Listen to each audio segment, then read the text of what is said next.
Welcome back to another episode of Draft Junkies. We are here, season 2, episode 6, the wide receiver edition. This is one of my favorite position groups to talk about. I can't wait to see what these guys have to say about the 6 gentlemen that we did this week. I got my usual cohorts from Deep Cover Podcast, Chris Just Joking, and Michael Crawford. I appreciate you guys for doing this. Again, this is one of my favoriteest. I made that word, ain't make it up, but I know it ain't no word. Favoriteest shows to do. To sit here and talk football with you guys. The X's and O part of it, the nuance of football, not just surface level stuff. And I tell you, I actually absolutely love when we get together and do these. Or how was your guys' week?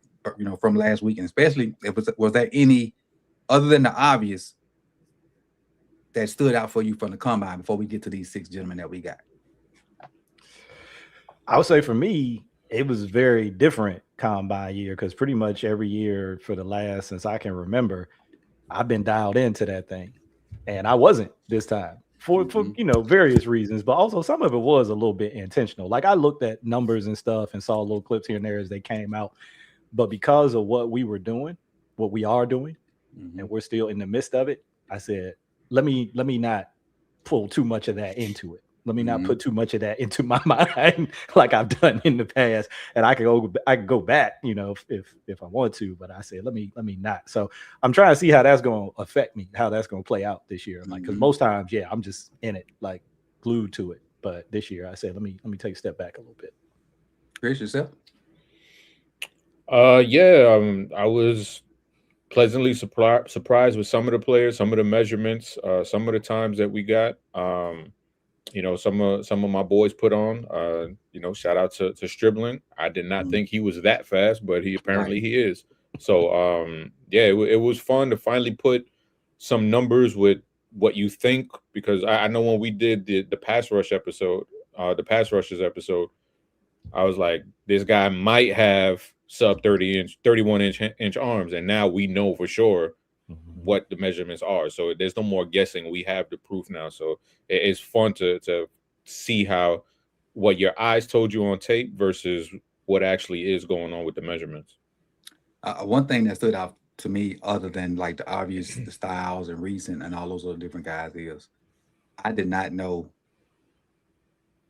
the other styles. They were brothers until he ran that 40. Lorenzo.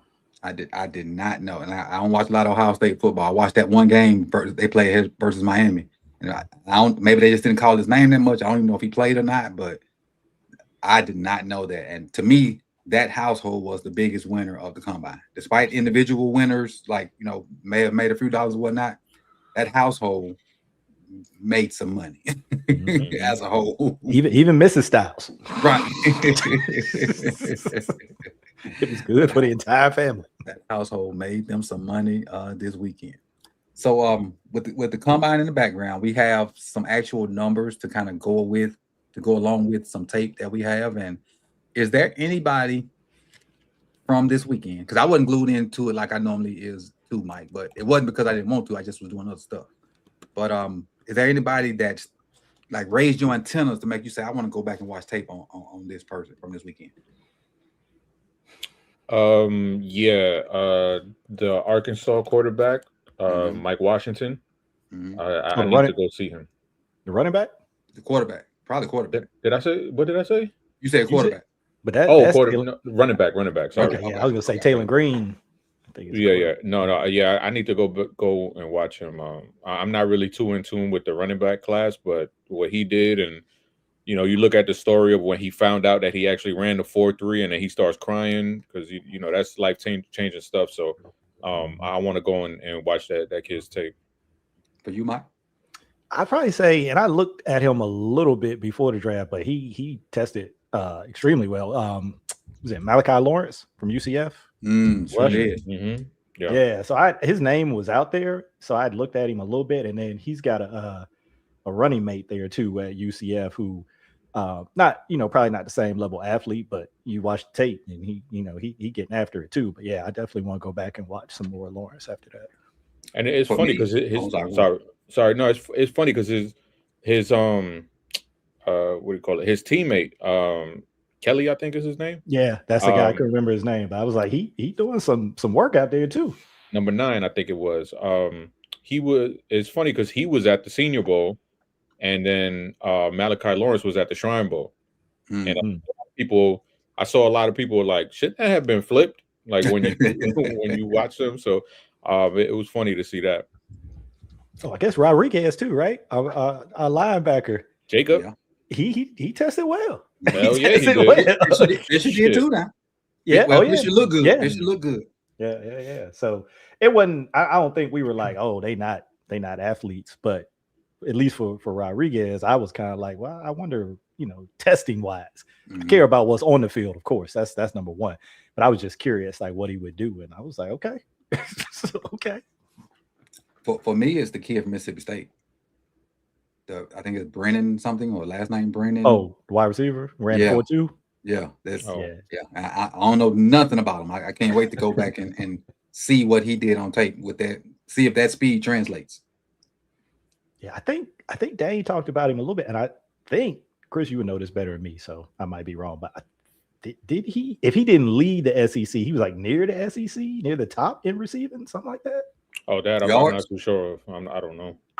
It's something like that. I don't quote me. Like I said, I was in and I was out of it, but I think he said that to kind of say, like, look, this ain't just like a track guy. This is somebody who did some work in the SEC. So don't sleep on it.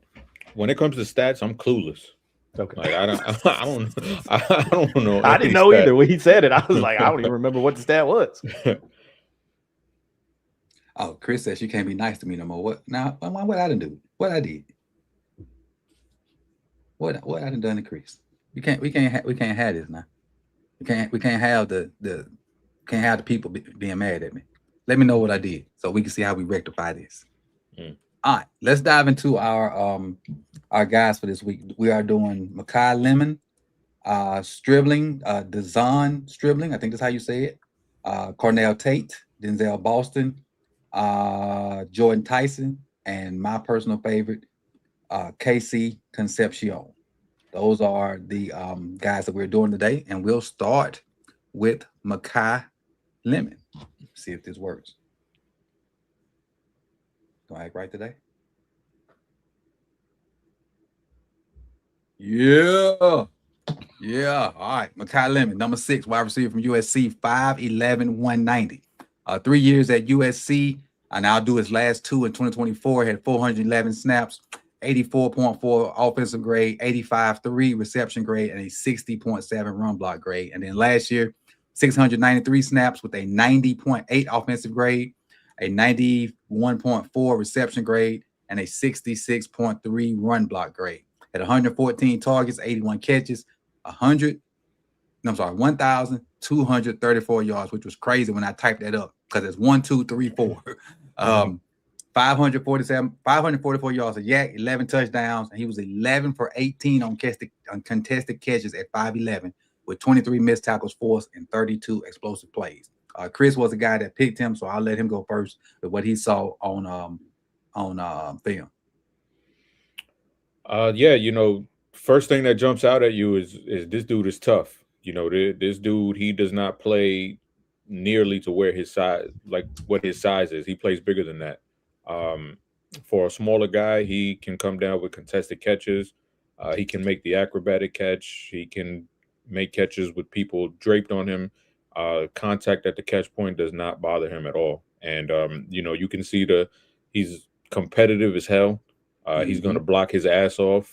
It doesn't matter whether he's getting the ball, whether he's not getting the ball, because we know they're wide receivers. They could be a little wishy-washy. Right. But with him, he does not care if he's getting the ball, whether he's not, he's still going to block and put, the ultimate effort out there. Obviously, he had a breakout year this year. Has some special teams ability, too, when it comes to the punt return game.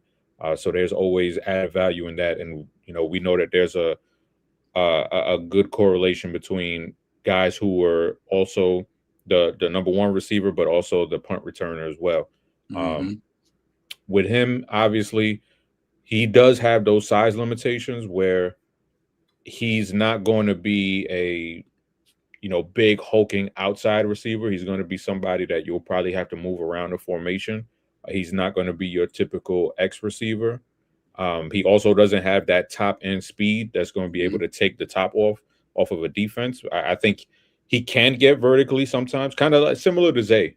Zay isn't a burner, but every now and then Zay could give you a nice chunk play, whether it's going vertical over the top or just on a crosser or something like that. Also, I think the route running needs to get a little bit better. I don't think his routes are nearly as crisp as they should be. I think sometimes he kind of tips his hands and rounds out at the top of his breaks, and that's something that if there are college cornerbacks who are breaking on you at the top of your route at the NFL level, is going to be even worse.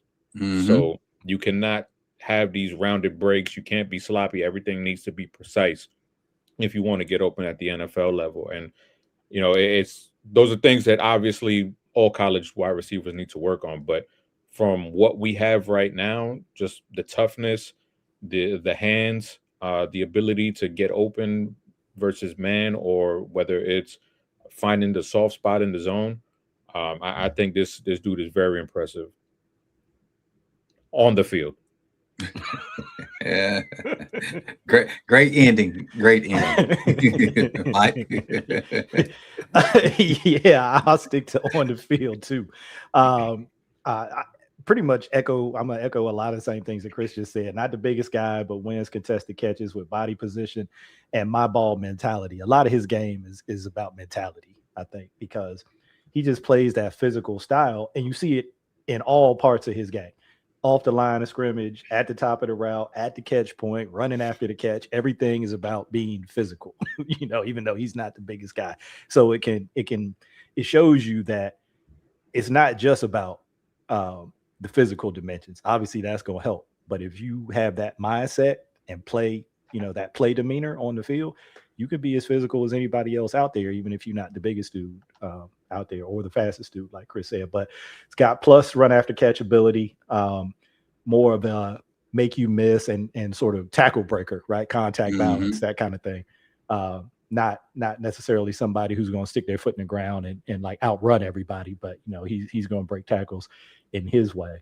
And attacks the ball in the air was another thing that I like, because you look at and you see it on some of these clips that you have playing right now.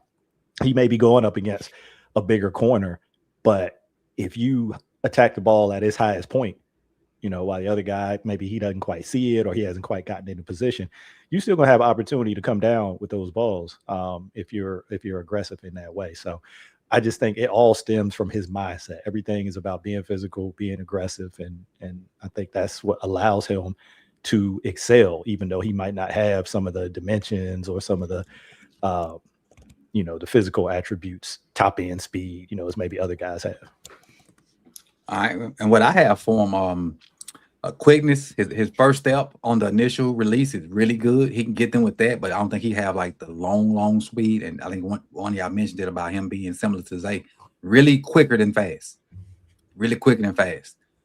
tough, willingness to block. Like when I say he gets after it in the run game, somebody put an emphasis on blocking to that young man early in his career, because blocking is a lot of want to, and he don't mind mixing it up when it comes to blocking for running backs catching the ball, or either other receivers getting like screens and stuff like that. He don't mind getting in there and fitting his hands in the right spot, moving his feet, and not just giving up when he felt like, like on this play right here. Like he could have been stopped blocking that dude. He's still blocking. I love that about him. But y'all know, no block, no rock certified for me. Contested catch was surprising to me. At 5'11", with okay vertical, 11 for 18 on contested catches, and I mean like going up and getting some balls too. So that was impressive. And the negatives I saw was I think he will be a slot. I don't think he can do both. I think he has to be a slot guy. And then I don't know about his long speed. I don't think he got like that speed to just blow the top off the entire game. like like your normal speedsters are. They'll threaten people just by being fast. They don't even have to catch a ball, just being fast. I don't think he has that top end speed like that. But I do like his game. This comp, and I don't do a lot of comps, but this one fits him perfect for me. Amon-Ra. Mhm.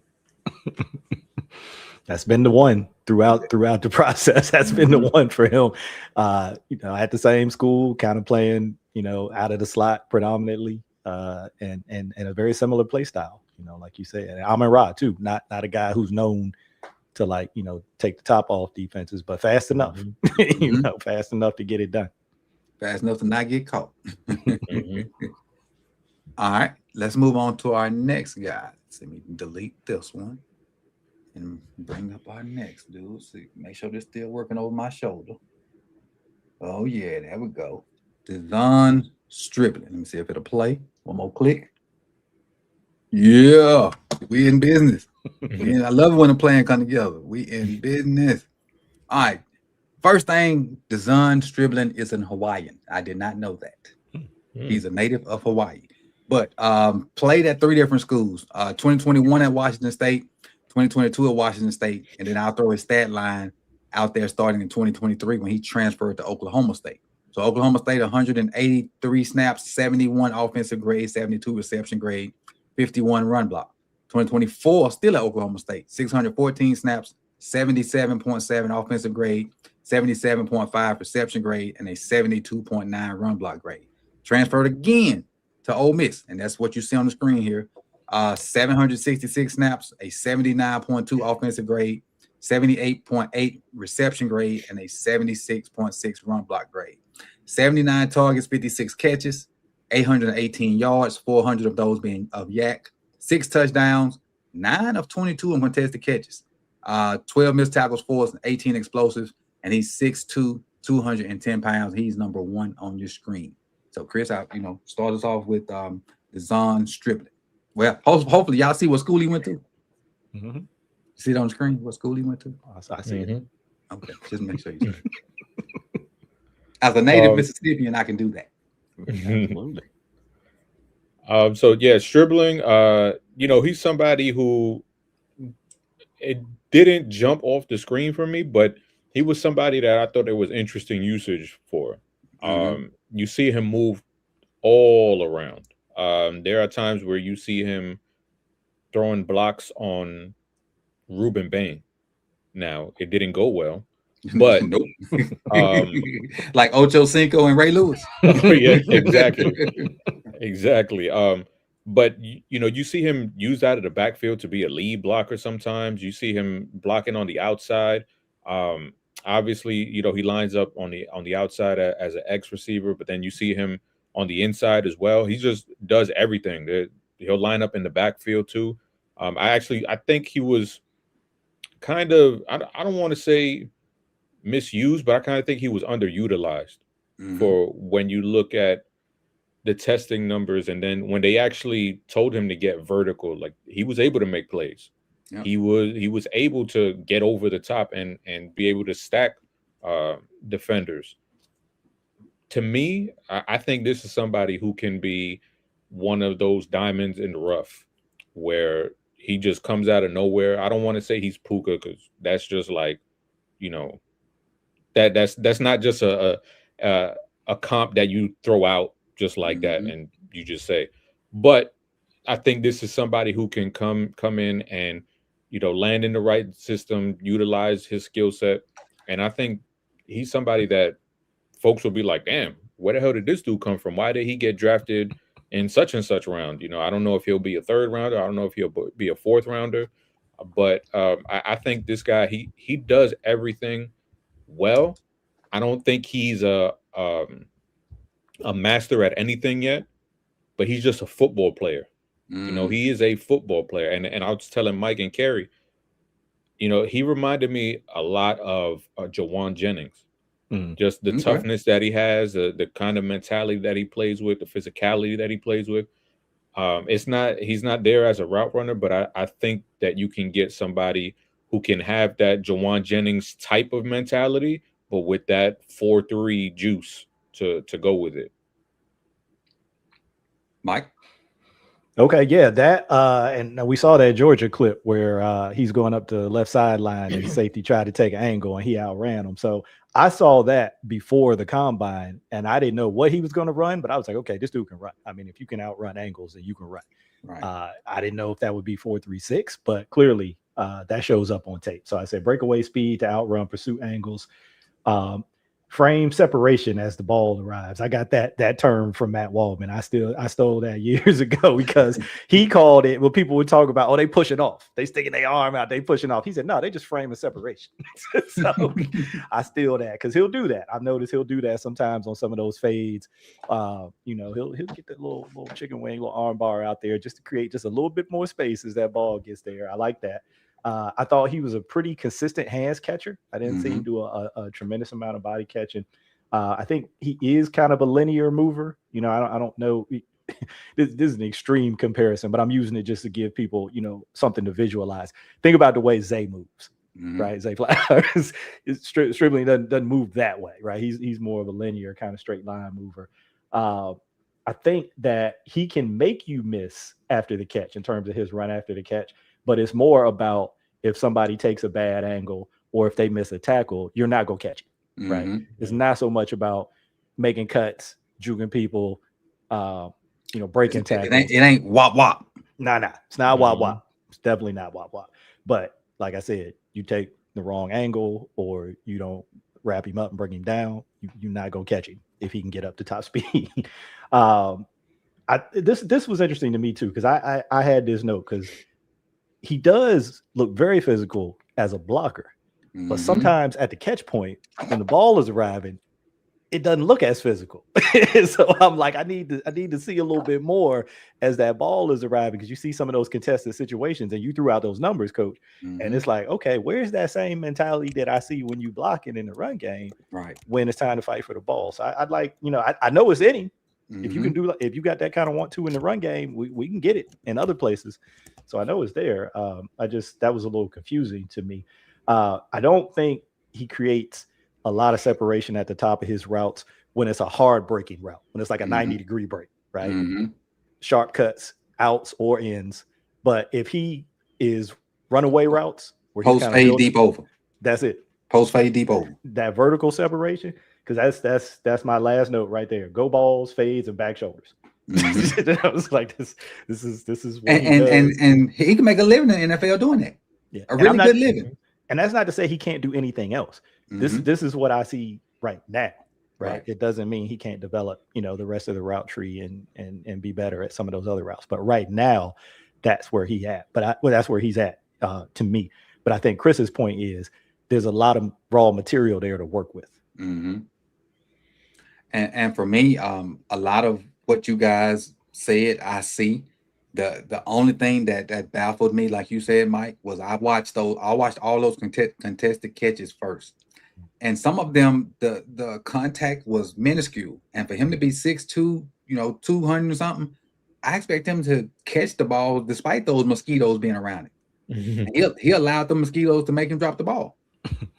And that's what bothered me about this tape. But everything else, I liked.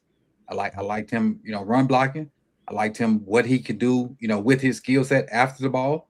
I do agree with you. He don't have a lot of, make you miss side to side. But if you got a terrible angle or you let him build that speed up, he'll get you. I like him a lot. When he do catch the contested catches, it's all right. So I'm gonna take this pool analogy, like shooting pool. I can have 4 or 5 balls straight in line and a miss. But the one bank shot that's supposed to be hard, I'm gonna make that. He'll miss the what would be simple contested catch balls, and then I'll go make some kind of acrobatic Odell is twisted body catch. And be like, well, why you couldn't do that on the regular catch? But everything else for me, for Stribling is good, man. I like the kid. That 4.3 really, solidify some things that the tape showed. And I like his toughness, and I just feel like he gonna be a pretty solid wide receiver, depending on landing point. And we always gotta throw that out there, especially since Chris and kind of put it on my brain. His landing point will be critical. I don't think he should go to a team where he has to be number one right now. No, not at all. All right. He didn't have any advanced stats that were really up there, other than the fact that even though he missed some of those contested catches, PFF only has him for one drop. So I don't, contested catches, neither here nor there, because some of them could be dropped because just because it was contested don't mean the dude was trying to catch the ball. He might have been around your feet or something. But I think the PFF got him for one drop. So that's the only thing that really kind of stood out in his advanced stats to me. And that is Denzel Stribling. Any closing words on your two guys, Chris, before we move out, Lemon and Stribling? Yeah, I think it's two guys who are in two completely different categories. When you talk about landing area in the draft, I think Makai Lemon's probably going to be a top 20 player. Stribling probably, late day 2, early day 3 kind of guy. I don't think these two are similar in any way. Obviously, they're very different when you just look at who they like, how they're built, the physical dimensions that they have, but they both have that dog mentality. Just rugged football players who, no matter what you ask them to do, they're going to go out there and do it to their best ability. And I think that's probably why I lean towards these two dudes, because I like wide receivers who are tough. I like wide receivers who can bring it. And the fact that Stribling ran a 4.3 was a little crazy for me. But icing on the cake. Yeah. I was like, oh, okay. I thought this was going to be a high 4.4 guy, a 4.5 guy, and then I was like, oh, okay, he got a little bit of speed to him. Okay, got some juice on him. All right. Next on our list, and these two guys that Mike picked. So the first one is Carnell Tate. You all know Carnell Tate from Ohio State. Number 17 on your screen. 17 on your screen. 6'2", 192. At Ohio State in 2023, he had 292 snaps with a 64 run grade, 65 reception grade, 52 run block. 2024, I feel like his coming out party, 691 snaps, 70 offensive grade, 76 reception grade, 70.6 reception grade, and a 57.2 run block. And then last year, 502 snaps, 88.7 offensive grade, 89 reception grade, and a 70.2 run block. 69 targets, 52 catches, 733 yards. 255 of those are yak, 4 touchdowns, 12 of 14 on contested catches, 6 missed tackles forced, and then 18 explosive plays. Mike, floor is yours with Carnell Tate, and you see his 10-yard split, his 40 time, and his wingspan on the screen, people. Yeah, and that 40 time kind of became the talking point, right? Because 4.53 people were looking for something else, I guess, but. I'm like, when you watch him play, and that's the other thing you'll see. I'll throw that one just out there off the top. The man's got a different celly every time he scores. Yes, indeed. He never repeats the celly. Mike, I meant to tell y'all that I think our first episode when we did the defensive tackles, somebody I want to say for Texas Tech or Texas A&M, it might have been Howe. He had a different celebration for during that every sack, to the point where I started extending my recording to see what he was doing every sack. Like you write about Tate, he doing something different every time almost. And that's why some of these are extended, because I kept seeing it and I was like, hold on, ain't no repeats in here. He just got a new celebration every time. But I really didn't have a ton of notes for him because he's just clean. Yep. He's just one of those prospects that is just really clean. I said that and I before I get into the notes, I remember telling Chris and Carrie this while I was watching him earlier. I said he reminds me, just in terms of the smoothness and the ease to his game, of a bigger Devontae Smith. Like how Devontae Smith, everything is just really smooth, very controlled, but he is out there balling and making plays. That's what Tate makes it. He makes it look easy. So I had that in my notes. I said, not as slender a build as Devontae Smith. He's a little bit, more proportion, but that's what he reminds me of. I said smooth control routes, changes direction at full speed. I mean, absolutely at full speed. Ain't no gearing down when he's coming out of breaks, or if it's like a double move or anything like that. Everything is happening at full speed. He got the right number on. Yes, he does. He definitely got that's some big shoes to live up to. I said, attacks the ball in the air. That's always a note I'm gonna look for. I like to see guys who high point the ball and don't, just try to wait for it to come down and hope, that I'm gonna be able to trap it or something like that. Balance and body control to adjust to the ball. Good ball tracker, and then, like I said, a different celebration for everything. So, it's just sometimes when it's as clean as this looks, there's not a whole lot. It's just like this is just a good quality wide receiver prospect who, despite whatever people think about 4.53, is probably still going in the first round. I'm not saying what part of the first round, but I just think his game is that solid that you'd be making a mistake if you let this guy get to the second round, or somebody will get a very good player in that case if that happens. Chris? Smooth route runner. Dude just glides down the field. You put on the tape and it's easy. It looks easy for him. Kind of like Francis Mauigoa, where Mauigoa doesn't have like these crazy physical traits or anything like that. And I think it's the same with Carnell Tate. Like, he's not overly fast, overly explosive, but both are incredibly smooth in what they do. He's a technician. I don't think he's a burner, like Mike said, but I think he has adequate speed to threaten over the top because he can get down the field, which your cornerback could probably keep up with him down the field. But when he gets vertical, your 5'11" cornerback's not going to be able to get as vertical as him, and high point the way that he can, or track the ball the way that he can. I thought he showed a lot of nuance and fluidity in his route running with these taller guys. They're kind of a little bit robotic in their movements when it comes to their agility. And I think with Tate, there was more nuance and more flexibility with his movement skills than there are with other guys who are typically 6'2" or bigger than that. And like I said, to me, his trump card is being able to just dunk over cornerbacks, be able to pluck the ball out of the air and make those contested catches. I think that is what he does best, and whatever team picks him, that's something that he's definitely going to be able to do for them. Yeah.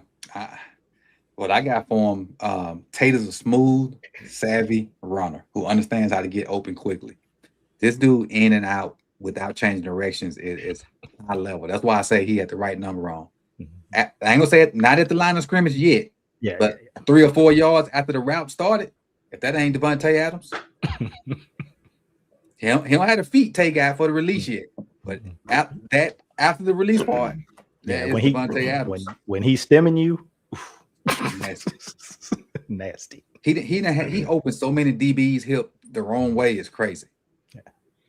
You'll be running to the sideline and he run the post.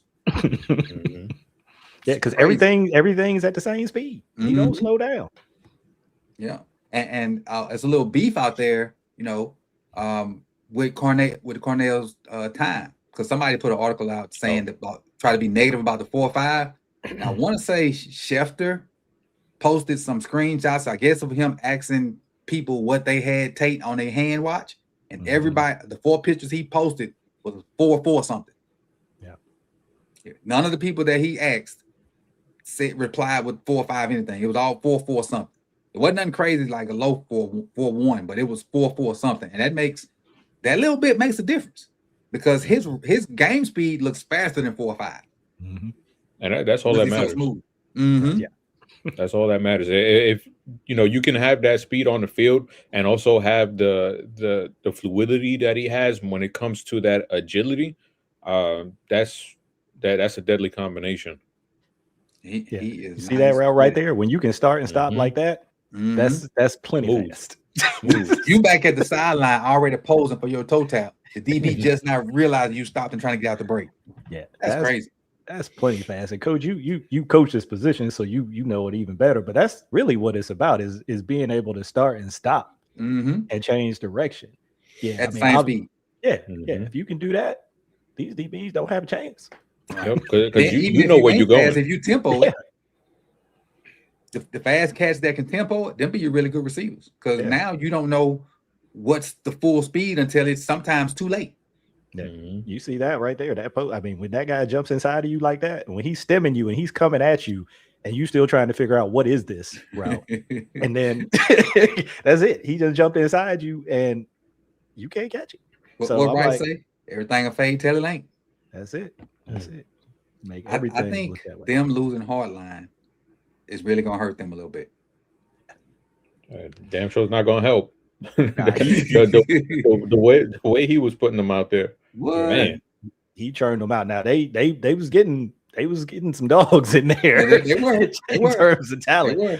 But to churn them out, and then even if you look at some of the guys, like if you look at JSN, for Mhm. JSN to have the kind of year he did, and he is probably on the lower end of the athletic spectrum to the guys that they've had. Right. Mhm. You know what I'm saying? He not super burner, he not super quick, he not the biggest dude, but as a technician, he just put on a clinic last year, and that offense, that scheme was a perfect fit for him. Mhm. But yeah, Tate, that's all I had, man. I was like, this is just a high quality wide receiver prospect, and he's gonna make any team that he goes to better. I agree. I have a last question thing I'll for you say guys. Go ahead. Do you guys think he is which is similar to? It's funny that you bring it up, Mike, with Devontae Smith. Is he a 1 or 1B type of dude, or 2? Right now? Yeah, I don't think he's a 1 right now. Right now, no. I think he has the potential to be, though. Yeah. Mhm. I think Like he you has said, the potential to be. if he had the feet too Mhm.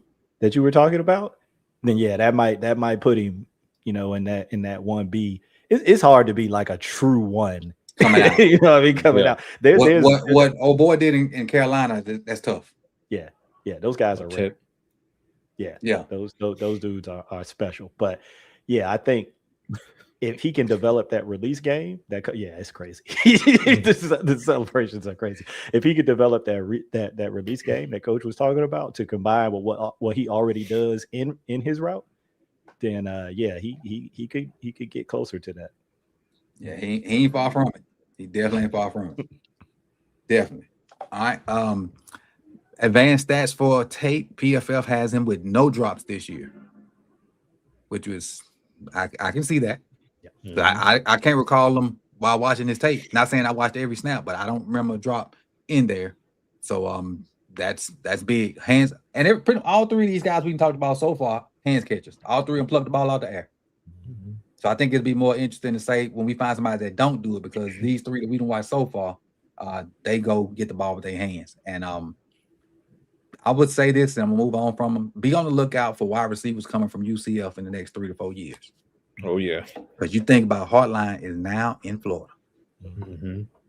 So he was pulling them out of there even before he was. There was Jeremiah Smith. Yeah, all of them. Yeah. So much to the fact that they was thinking Jeremiah Smith might come back home. That's the narrative right after the game, but I don't think that. I think the NIL was like, we gonna stay up here with him, get this $6 million. All right, next on the agenda, let me get him up on mine. I'll pull him up over here. Is Denzel Boston, wide receiver from Washington Husky. Did I type this number right? 6'4". Yeah, 6'4", 212. He's number 12 on your screen. All 4 years at Washington. I'll do the last two. 2024, he had 767 snaps with the offensive grade of 77, reception grade of 77.5, run block 60.8, and then last year 623 snaps, 88.1 offensive grade, 87.2 reception grade, and a 77.1 run block grade. 95 targets, 62 catches, 881 yards, 305 of yak, 11 TDs, 10 of 13 on contested catches, 7 missed tackles forced after the catch, and then 24 explosive runs. Chris. No, he's me. Yeah, he's me. Okay, now Denzel, I had a lot of notes on. And usually when I have a lot of notes, it means I either really like you or I'm confused about something. So I'm not saying I don't like him. Let me just preface right off the top. All right. So you talked about 6'4", right? So you see the body frame. Even though he's tall, I would say it's a little bit lean. He's not skinny, but it's a little bit lean, particularly in his upper body. But you see balance and body control to adjust to the ball. I think he's a solid ball tracker when he can see the QB. I have a little more questions about that over his shoulder ability, and obviously that's a really tough ball to track for anybody. But I didn't see a ton of that on tape. I think there's a clip on here somewhere near the end where he gets one and he doesn't catch it. He doesn't pull it in. That's one play. Not to say he can't do it, but just it was something for me a note for myself to go back and look at. I don't think he tested at the combine. I didn't look this up, but I don't think he tested. I think he just measured. No, he just measured. So the speed, I said, on tape to me looks more like a build-up speed type of guy who can run by you if he gets a runway. But it's not like an instant acceleration or high degree of like just step on the pedal and go kind of thing. End zone fade specialist. He outpoints the ball, right? That is what they used him on a lot when they got down there in the end zone. For a taller guy, I think his run after a catch ability was pretty decent. Like, you could see him stick his foot in the ground and make a cut and make somebody miss. Not like that crazy wiggle, but for a 6'4" guy to be able to, kind of stick that foot and put a little and go. And you're like, okay, that's something we can work with. Wouldn't say he was a powerful runner, but he did show that he could run through wraps at his thighs and even drop his shoulder a little bit. Definitely plays with energy and passion. You see a lot of that. Even after like run blocks, you can see him like get hyped about, making a good block. So you like to see that. Now, here's where some of the confusion comes in. Had a high percentage of schemed free releases in this offense. So I'm like, if you're 6'4" and 212, you kind of profile as an X on the ball type of guy, right? That we ain't got to do a whole lot for to get open. You're going to do that yourself. But that's not always how he was used. You see it on these fades, but that's different. That's different. I put them kind of in their own category. But in a lot of these clips, you'll see them putting him in motion, bringing him in, even to like inside the line, into the line of scrimmage and like releasing him through the B gap or the C gap. So they did a lot of scheme stuff. So for me, it just raises a question like, are we doing that because we have to help you get open? Or is that just our offense? So that it's an unknown right now because I've not seen him in any other system. So I don't know. He can win at the line of scrimmage, but mostly uses speed release. Separates at the top of routes with a combination of foot quickness and hand fighting. So, pretty good with his hands, getting DBs off of him. I think he can do a better job on vertical sideline routes because I think he squeezed the space out of that route too much. He didn't leave enough. You think about that red line on the practice field. He didn't leave enough of that space to let the QB fade him, closer to the sideline. He would just get like right over in there, squeeze that space out of himself, and he wouldn't really stack the DB. So you let the DB have a chance to get back and make a play on the ball. Thought he was a little stiff looking when he had to make hard breaks, when you got to make those 90-degree breaks. Like we saw Carnell Tate making some of those and just looking super smooth and fluid. I think Washington is a little stiff on some of those. And does he track the ball? Does he struggle to track the ball over his shoulder? I need to watch more of that. So I'm a little like, I like him. There's definitely a lot of things to like. He profiles as that bigger body guy who can do the bigger body guy receiver type of things. But, there's also some other elements of his game where I'm like, okay, we need to kind of develop those some more. All right. Chris?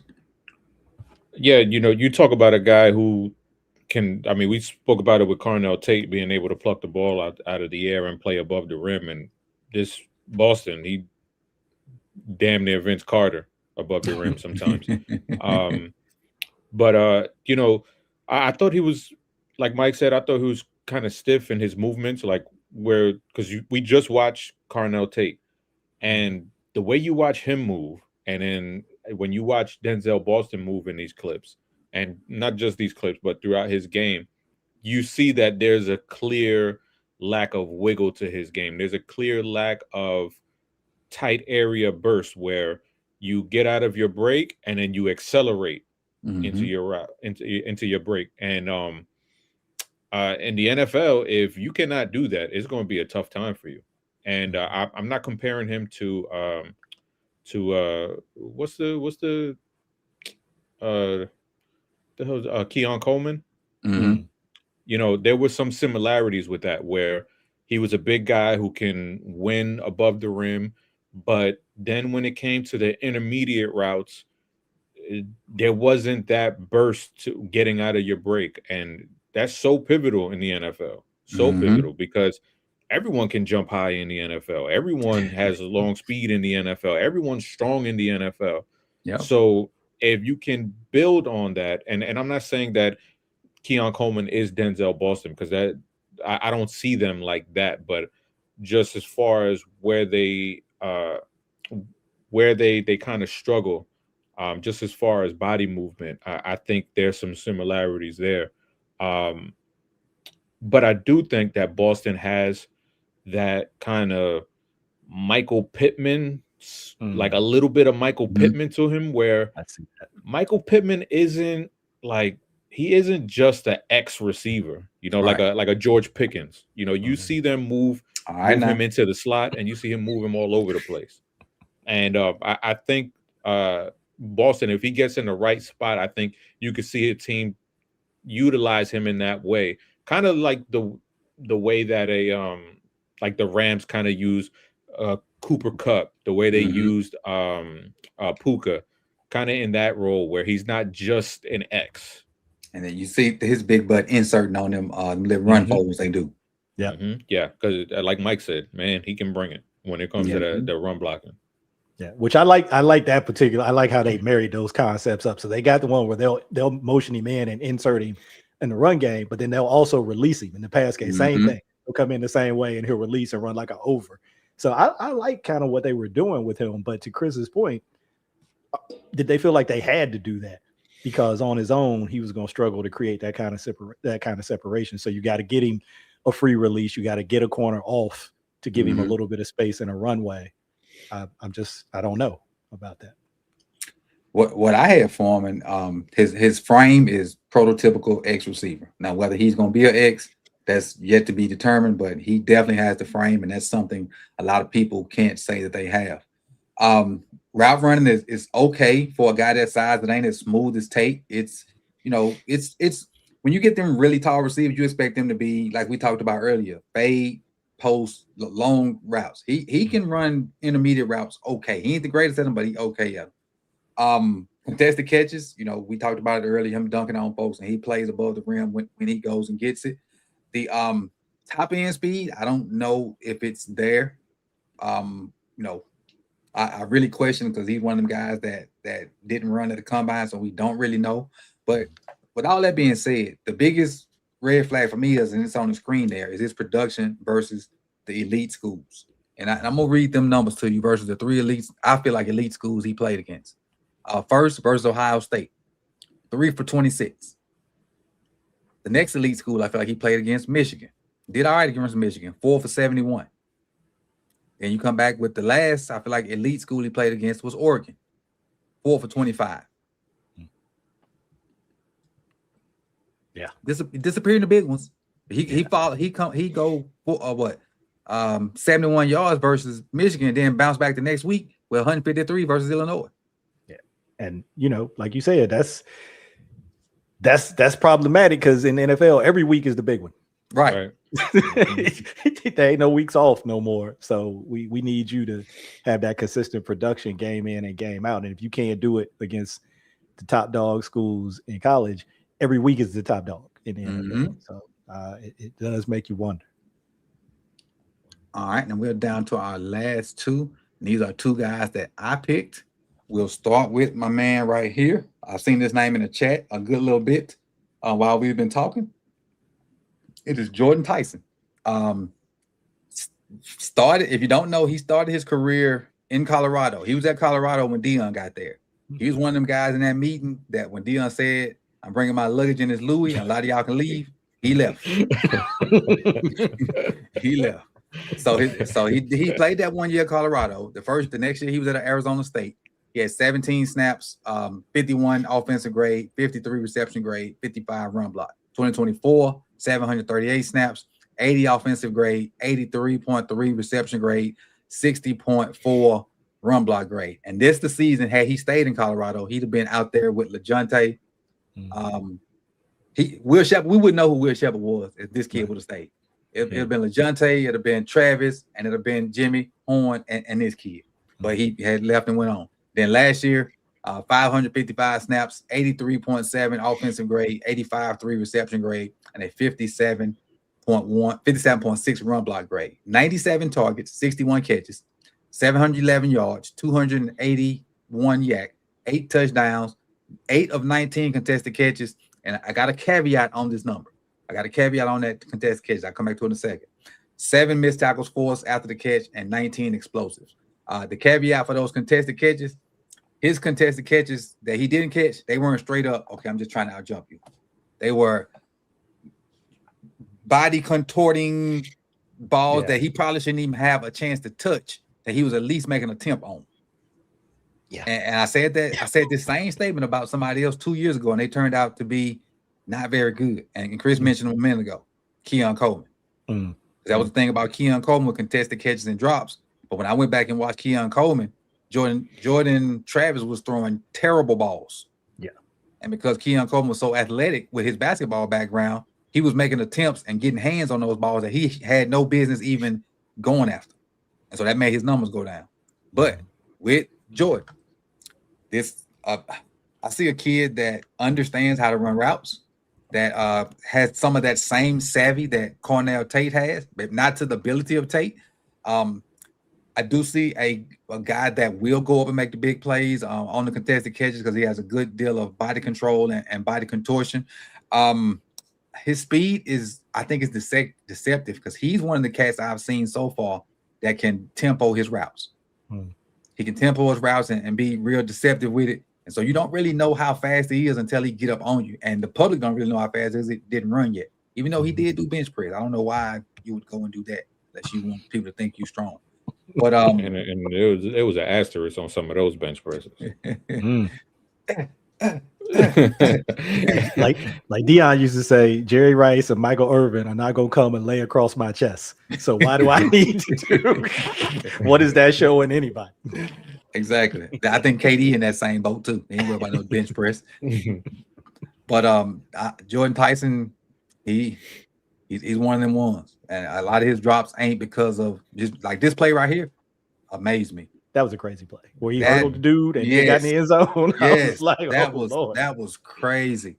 But he got nuance in his routes, man. And you know, guys, the taller guys, you don't normally see that, but at 6'2", he got it. And I was really impressed with what I saw out of Jordan going forward. I can see why a lot of people, you know, want us to pick him at 14.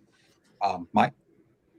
Yeah, that what you mentioned about your asterisk for the contested catches, that was my first note. I was like, his QB was not accurate. And I said, but that didn't stop Tyson from trying to catch every ball that got near him. And also the note, and this might go to the durability concerns. For whatever reason, this dude has some of the hardest collisions with the ground that I've ever seen. Because he was trying to catch everything. And I was like, he reminded me of Washington RG3, like how hard RG3 used to get hit.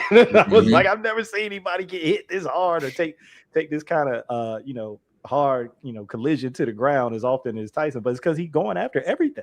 He goes after everything, like you said, stuff that maybe other guys would be like, nah, I can't even make a play on that. He tried to catch everything. So good on him for that. But I think it probably did take a toll on him, from an injury perspective. Makes the high degree of difficulty catches. I mean, all of them. Contested, over the shoulder, off target, high, low, you name it. He makes them all. I wasn't sure about his top end speed, but then I saw that touchdown against TCU, and I was like, okay, he can run. I said, all right, we good now. And then I said, in terms of the route running, like you said, Coach, in terms of being able to tempo and change speeds, I said he makes it look easy at times. It's like he's out there doing 7-on-7 sometimes against some of these DBs, and I was like, it should be a little more, a little more difficult than that at times. But he makes it look that easy sometimes. So I really liked him too. It's just I think you got it up there in your notes under the negatives, and Chris probably gonna hit on it too. The injury history is it's scary. And going into that injury history, Colorado suffered multi-ligament knee injury. Missed majority. So that was in 2022. Mhm. 2023 missed the majority of the season while recovering from that knee injury. Mhm. 2024 broke his collarbone towards the end And of the still had season. 700 snaps. Yeah, I think he had like over 1,000 yards that year in 2024. And then 2025 in and out of the lineup because of hamstring issues. Mm. You guys said it all when it comes to him on the field. On the field, this dude is amazing. Like, to me, he reminds me of just the way that he moves and the way that he plays the game. He reminds me of Chris Olave, a bigger Chris Olave. Yeah. Because Chris Olave, when you watch him run routes, it's similar to Tyson, but Olave is way smaller than him. Right. And he's an easy mover, and Tyson is an easy mover as well. And I think they win similarly, but Jordan Tyson is bigger. Jordan Tyson is more physical than Chris Olave is. And this is what a number one receiver looks like. Yeah. But damn it, those freaking injuries. Like that's the part that holds you up, is you love him on the field because this is what it's supposed to look like. And just specifically for the Ravens, yeah, this is what they need. Like, yep. This is what they need to complement what they already have on the offense. But it's that injury history, man. That's going to scare away a lot of teams, and I'm going to be very fascinated to see where he goes, or if we hear anything about what his medical test said at the combine, because it's clear that this guy in this draft is a top 5 talent. Yep. In this draft, he's a top 5 talent. But those medicals, maybe he'll be outside of the top 15. Who knows? But it's going to be interesting to see, and it's going to be interesting to see if he can stay on the field. You don't typically see guys who were injured all through college stay healthy in the NFL. So I'm rooting for him because he's fun as hell to watch. Mm-hmm. I was going to say, people, if we got to be kind of meticulous about what we put on here, but if you want to go get the full impact of Tyson on the field, go find one of those highlight channels that, I don't know how they're getting away with showing highlights, but go, hey, your eyes will be open. But like Chris said, the injury thing is real, and we are not in a rebuild situation where we can have guys that are like injured that much. If he gets on the team, I won't be mad because of stuff like that. But them injuries are a real thing, and the due diligence has to be done about his injury history. Because just because he got hurt in college don't mean he's gonna be hurt in the pros. But chances are, more than likely, that trend will continue. At least that's my opinion. What about you, Chris? Yeah, I mean that's all we have to go by. If a guy's been hurt for the last 4 years, well then damn it, it's difficult for me to say, yeah, well, this is the year he's going to be healthy. It's difficult to predict injuries. Nobody can predict them, but it's been tough for him to stay on the field. And I would say, now picking at 14, I don't know that this would apply, but me and Chris and Kerry were talking about this a little bit earlier. They've shown, even in the first round, they're willing to consider some injury history. And you can look at the player and you can say, I ain't work out. But I'm just saying, at the time they made the pick, right? You can talk about Hollywood, right? Hollywood was coming off the Liz Frank. Yeah, right. Well, I don't think he worked out at all during the process. He's first round, now more towards the back end of the first round. So maybe that's why you're willing to entertain some of that a little bit more. And then I know he was second round, but Ajabo. So, I mean, they've shown, in the early rounds of the draft that they're willing to consider, some injury risk when I guess they have a certain type of grade on the player in terms of their board. But then you can look at the flip side of that and say, okay, well, how has it gone? If you're going to use those two examples, how has it gone for those two? People might say that's you're not giving us a reason to be like, yeah, they should do that again. So yeah, I don't know. We don't know. We can't say that that's gonna be the way it goes for Jordan Tyson, because we just don't know. But obviously, I'm hoping that he can stay healthy, because I want to see this. I want to see all of this ability that he displays, be able to show up in the NFL, and for him to really show up and show out what he can be. All right. And that, our friends, is Jordan Tyson is one of the guys that a lot of people are throwing up there. And these are our thoughts on Mr. Tyson. Solid player. At 14, I'm not really sure. Not really sure. Let's go on to our last guy of the day. And it is my personal favorite outside of football.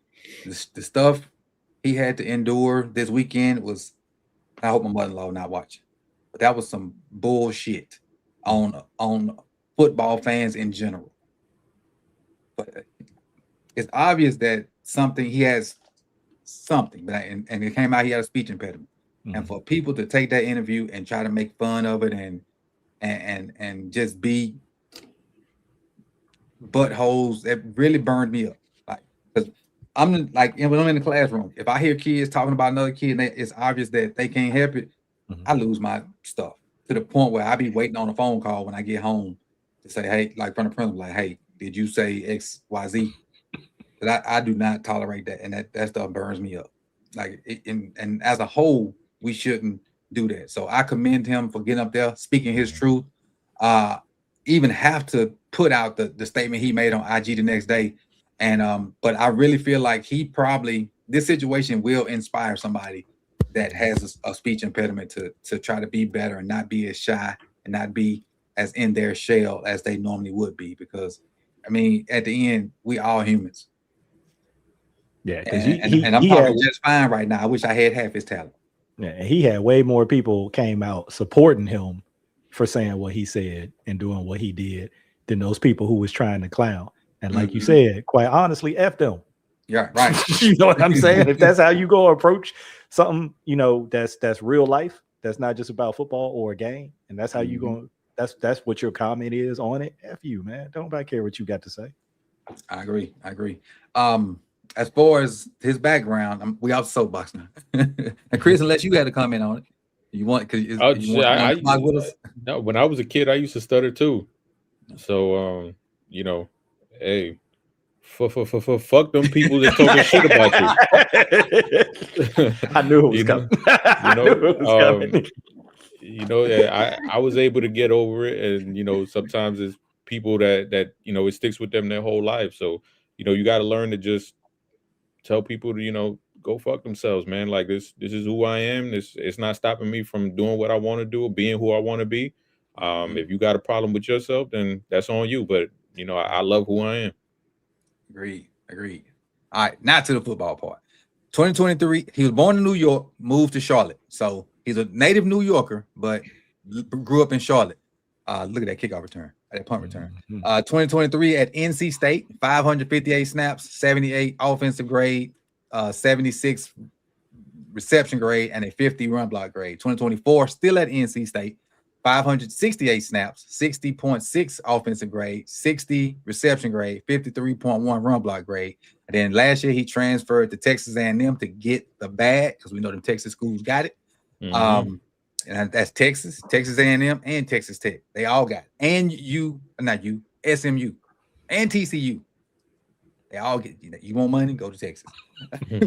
78.4 offensive grade, 79 reception grade, 53 run block grade. He had 101 targets, 61 catches, 733 yards. I think I got this backwards. So I got him with 733 yards, but 900 yak. So I think I got that wrong. So that ain't right. So 9 touchdowns, 10 for 15 contested catches, 14 missed tackles forced after catch, and then 26 explosive. Was a freshman All-American at NC State. Thank you, Up. I did read that earlier too. They say he broke a bunch of records as soon as he got to NC State, but elusive. The ultimate wiggle guy that I've seen so far. Really competitive at the catch, unlike Stribling, that was kind of letting some of those little nicks knock him off the ball. This kid catching them. Strong hands. He gives you return ability. He gives you more burst than speed. I think more burst than speed. Kind of, we've talked about with Zay and some of the other guys there. His short area quickness and the ability to change direction is absolutely stupid. And it is on top when he first gets out of a break or in those punt returns. He'll be in a little cluster of folks and the next thing you know, he'll be the jump cut right, and then gone. Mhm. Dude is like somebody put it earlier. He is a certified playmaker. You get a guy that, and Chris, I think you might have said this episode, can be your number 1 or 2 receiver, but also give you special teams value at college. That's big. That's big. And matter of fact, that's what I got for him. Well, lastly, the concern. I don't know, like, is what his role would be. Would it be a straight up slot? Would it be an outside guy? Would it be a mixture of both? He got a little tweenerism right there because of the size at 6 foot 196, but the ball in his hands, the coaching thing is get your playmakers the ball. You want to get this dude the ball. Look at that toughness right there, man. Yeah. Crazy. Lemon came in there, gave him a little tush push, get him in there. Chris, what you got on him? Yeah, I like him. I like what you said, especially about he's more bursty than a long speed kind of guy, because I don't think he's somebody who can consistently take the top off of a defense. But I think, just in a small area, not a small area, but let's just say like 20 yards, like intermediate type of area, that acceleration that he has, just being able to seamlessly make cuts and get out of breaks is very impressive, because he doesn't slow down. And the way he runs, it's like he's so like compact in his running style. Like everything is very efficient when he's running, whether it's on punt returns, whether he's running running a route. His movement skills are very efficient. Now, he's not the best route runner yet, but I think that's something that can be worked on. And I think the skills that he does have right now, I think they can translate into him becoming a better route runner, because the skill set is there with his movements. But to me, this is a kid who he hasn't really been able to develop as far as just focusing on being a wide receiver, because at NC State, he was a guy who was playing out of the backfield sometimes. Yep. They were just trying to get the ball in his hands. He was their playmaker. So they were kind of using him a little bit like in a Debo type of role. In Texas A&M, he finally got to be more of that primary wide receiver type. And I think if he had more of that under his belt, say like, a Carnell Tate, not saying that he would be Carnell Tate, but if he was able to just focus on being just a wide receiver, he might be a little bit further in his development than he is right now. But there's a lot to work with there. Now, for me, I had a little bit of issue when it came to him catching the ball over the middle. I you see it on screen too. I saw just a little bit of timidness. Not that he's scared, but it threw off his concentration a little bit. And you didn't really see that that just zoning in on the football, and it's just me and the ball. I'm not worried about any defender that's coming. You kind of see the defender kind of creep into his peripheral a little bit and kind of throw off his concentration a bit. But he's a fun player, man. I really did like watching him. Mike? Yeah, he was one of those guys for me that I had only heard a little bit about. I hadn't watched a whole lot. So I'd heard kind of what y'all already described, right? That he basically just made stuff happen when he had the ball in his hands. But then watching this, as I kind of mentioned in our little group text before this, I was not familiar with his game, because I was like, okay, this dude can be a wide receiver. Like, he is a wide receiver, right? It's more than just like some kind of gadget dude that you just try to get the ball to, because some of the catches that he made were extremely high degree of difficulty. But then I had to juxtapose that, like y'all said, with the drops, because he had 7 drops this year. I think I want to say he had 19 in 3 seasons. I got 7 right here, yeah. Yeah, and I was like, when I watched just the drops from this year, like you guys have noted, the majority of them were coming over the middle of the field. And you started to think about that, like, hey, is it the traffic? Is it a concentration drop kind of thing too, when he's, in tighter quarters with more bodies around him? But then you see him make plays down the field where he's got a DB on his hip and a safety over the top, and he going up and making those catches. So I'm like, okay, it was not necessarily a traffic thing. I'm not really sure. I'm not really sure what it was, but it had to be focused, in my opinion. Just focus, and which but he possibly could have a problem with. Yeah, it could. But yeah, I said, look, decent size for the position. This was before the combine, so I didn't know the numbers yet. Dangerous. I put that in capital letters after the catch. Dangerous. Yes. He woke up feeling dangerous after the catch. With a mystical danger. Yeah. I say he lined up outside and in the slot. So he has some versatility that way. Quickness to separate at the top of routes and can accelerate away from defenders. I underlined that because I saw a couple of plays where dudes are playing like 10 to 12 yards off with leverage. Like if he's trying to break inside, they're already inside. If he's trying to break outside, they're already outside. He's running straight at them like that and crossing their face, and they can't catch up to him. So I was like, they got a head start, and they still can't catch up to him when he crosses their face. So I was like, he got to have some legit acceleration to do that. He did seem, in my opinion, he had like a preference to body catch the ball when it was inside his frame. But when it was outside his frame, he ain't no problem extending. Right. And using his hands. He didn't have no problem with that. Like Chris said, flash some route running refinement. I think you had this clip on here, Coach, because I said it was in the Mississippi State game where he kind of slant at the goal line. Well, no, that one was nasty. Okay, yes, you're right. That's even a better example because you talk about a wop. That was crazy. But it was the one where he was leaning inside like he was going to run to the post, and then he broke to the corner or broke out. And I was like, that little thing at the top of the route. I used to love this about Jamar Chase when he was at LSU. He consistently initiated contact with DBs. He's like, no. If we're going to be fighting, I'm starting to fight so that I can dictate where I want to go. I'm not going to let you push me and then you kind of steer me where you want me to go. No, I'm starting it so I can dictate how this is going to go. And I'm not saying Concepcion was at that level, but if I see you do that once, I'm like, hey, maybe you got some more of that in you. I don't know. Good. I thought he did a decent job at finding voids and zone coverage, but can still develop in that game.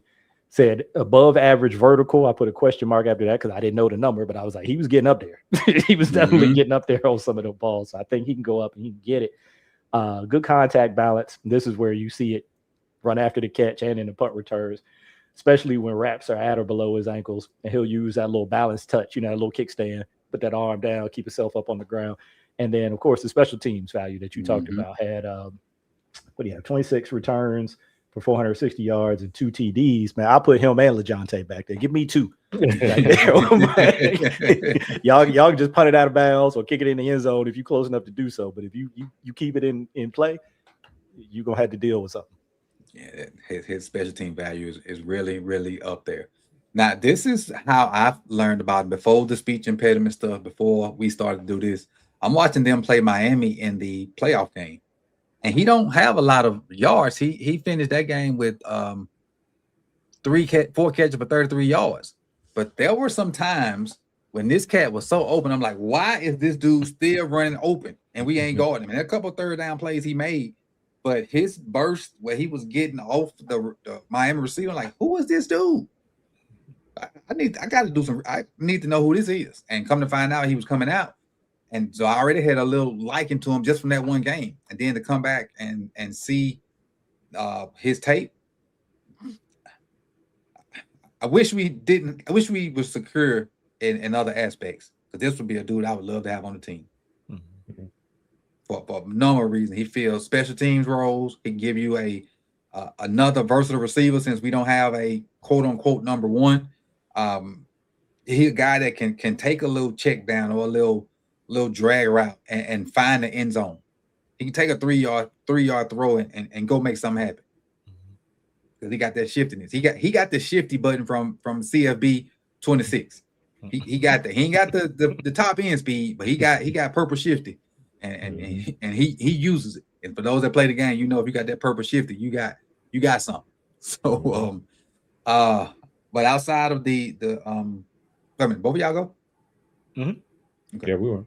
Outside of the speech thing, I'm rooting for this kid no matter what team you go to. It took a lot of courage to do that and to stand up to, Twitter fingers. And so salute to you, Kevin Concepcion. That's what the KC stands for. Kevin. I forgot what Kevin Charles, I think. And any closing thoughts on Concepcion before we end this episode? Nah, just baller, man. Just a playmaker out there. So I'm with you. We ain't got to get caught up in what he is on a a designation chart. X, Z, Y. We'll figure that out. Let's get him on the field. Football player. Yeah, let's get him on the field because he's gonna make something happen when he's out there. Got it. So what we've done today, people, is Makai Lemon, Stribling, Carnell Tate, Denzel Boston, Jordan Tyson, and Casey Concepcion. My favorite guy to watch is probably obvious out of this group. Much as I want to say Tate, and as much as Smooth Tate was, I got a blast watching Concepcion. Who was the favorite watch for you guys? Go ahead. For me, Jordan Tyson. Okay. It came in as Tate, and it almost went out as Concepcion. But Tate gonna hang on just by nose. And I think that's 6 pretty good dudes. And the thing is, we gave you 6. I feel like it's another 10 or 11 that are really good. And we, if we get to a second episode, and this is the 1st of April, so we probably will get a second episode of wide receivers, and we'll bring you some of those guys as well. So this is episode 6, season 2 of Draft Junkies, the wide receiver edition. We're going to discuss what group we're going to talk about real quick when this is over with, so we don't know yet. But barring some kind of scheduling malfeasance, we'll be back to y'all tomorrow around the same bat time, around the same bat channel. Make sure you're subscribed to Deep Cover Podcast, because when that comes out, it's going to come out, and they have a big episode coming out within the next month and a half. It's one of their best episodes, in my opinion, that I'm fortunate enough to be a part of. And they looking around like, what is he talking about? I'm talking about the draft tournament. Oh, okay. I was like, Chris, you about to do something? Oh. I'm the honorary 4th member. I'm scheduling stuff. You're right. That's probably like the most consistent thing we've done is the bracket. Yeah. And so if you don't know what the bracket episode is, it's we'll put about 16 names out there, and we'll all take turns arguing for that person to be the Ravens pick that year. I think y'all been doing it 6 years, maybe 7. 2019 was the first year. This will be the 7th. Crazy. This will be the 7th or 8th, and I think they've only missed, and I can say maybe 2. Is that about right? Chris and Carey have gotten a lot right. I think we definitely hit like the first 2 years in a row. We had PQ, and then I forget who was 2020, but I think we got those. Was it? Yeah, we got them 2 right out the box, and then we started scuffling a little bit. But then what they've done though is they'll like make their own, like on their own feeds or whatever, their own pick, and that's been the pick a couple of years. So I'm like, I'm claiming it one way or the other. we claiming it. And for those who don't know, during that show, none of us are friends. What? It'd be some cutthroat stuff going on that show, boys. We go low. It'd be some slander, some you better watch what you say. That's all I'm gonna say. 'Cause it turned into about 4 or 5 lawyers on the screen. What that one dude say? When they go low, we go lower. We go lower. Anything you say can and will be against you. Will be used against you in the court of barbershop football talk. It's a fun time. I'm glad they got me on. I think it was, who was it? It was us 3, James, Kerry, and Denard. Is that right? I think Denard, he's done it a couple times. Yeah. Mm-hmm. So yeah, it's a fun show. You get to see. It's crazy how, because sometimes you almost have to argue versus yourself, and that's wild. Yeah. Because 2 of your players are advanced, and now you got to argue versus yourself unless somebody takes it from you. But it's a good time to be had, and you can hear different points about the Ravens, different points about the player, and different points about philosophy going in to try to win that argument. And then the funny thing is, for the most part, it's normally who the Ravens end up picking. Or if not, at least the finalist is in whoever the Ravens pick. And so that's still a claim because we got to the finals. Mm-hmm. With that being said, good people, I'll enjoy the rest of y'all Wednesday, and we'll see y'all soon. Hey, when y'all go over there with Jose and them, which don't start till another 45 minutes, and I don't know if Sutton them is live either, but if Sutton live too, tell them Coach sent you. And I'm gonna be checking, see if y'all did it. If y'all didn't do it, y'all getting F's on the test tomorrow.